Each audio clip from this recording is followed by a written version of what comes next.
حضرت علی فرمانے لگے میری 5 باتیں یاد کر لو، اور فرمانے لگے اونٹوں پر بیٹھ کر تلاش کرنے نکلو گے تو یہ باتیں تمہیں ملیں گی کہیں بھی نہیں، لے لو ہم سے حاصل کر لو، یہ فیض ہے۔ فرمایا ڈھونڈنے نکلو گے نا، ڈھونڈنے تو تمہیں یہ ملیں گی، ڈھونڈنے سے نہیں چیزیں ملیں گی۔ فرمانے لگے 5 باتیں لے لو یار حضرت شیر خدا کی 5 باتیں، آج اس کو سبق کے طور پر رٹا لگا لو، اسے یاد کر لو، دل میں بٹھا لو۔ شیر خدا کی 5 باتیں علم و حکمت کا نچوڑ، نبی پاک صلی اللہ تعالیٰ علیہ وسلم سے لیا ہوا فیض، وہ حضور کی امت کو بانٹتے ہیں، اپنے سے محبت کرنے والوں کو عطا کرتے ہیں۔ حضرت مولا علی شیر خدا فرمانے لگے 5 باتیں لے لو، تم اونٹوں پر بیٹھ کے نکلو گے تو تھک جاؤ گے، لیکن یہ باتیں تمہیں کہیں نہ ملیں گی۔ حضرت علی باتیں بیان کرتے ہیں، فرماتے ہیں پہلی بات یہ یاد رکھنا، بندے کو امید صرف اپنے رب سے رکھنی چاہیے،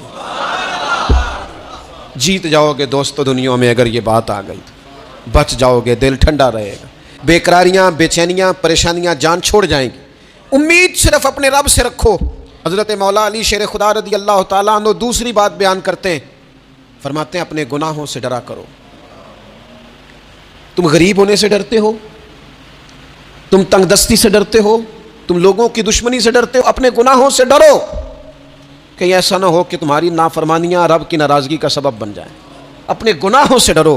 اور تیسرا مولا علی شیر خدا رضی اللہ تعالیٰ عنہ فرماتے ہیں اگر تم جاہل ہو نا، تمہیں پتہ نہیں، تو علم کے بارے میں سوال کرنے سے کبھی نہ شرمانا، پوچھ لینا فائدہ ہوگا، کسی سے بات کر لینا فائدہ ہوگا، کسی سے سیکھ لینا نفع ہو جائے گا، کسی کو مان لینا اپنا استاد، زندگی بھر سمجھدار ہو جاؤ گے، فیض یاب ہو جاؤ گے۔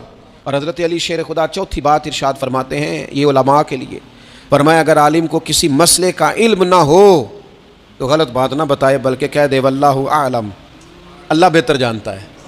یہ بات یاد رکھیں، جس بات کا پتہ نہ ہو، جس کی خبر نہ ہو، جس پر عبور نہ ہو، اس بات کو آگے بیان نہ کیا جائے اور کبھی بھی غلط بات نہ بتائی جائے۔ یہ حضرت علی شیر خدا ہمیں سبق دیتے ہیں۔ اور 5ویں بات حضرت علی شیر خدا ارشاد فرماتے ہیں یاد رکھنا، ایمان میں صبر کی وہی حیثیت ہے جو جسم میں سر کی حیثیت ہے۔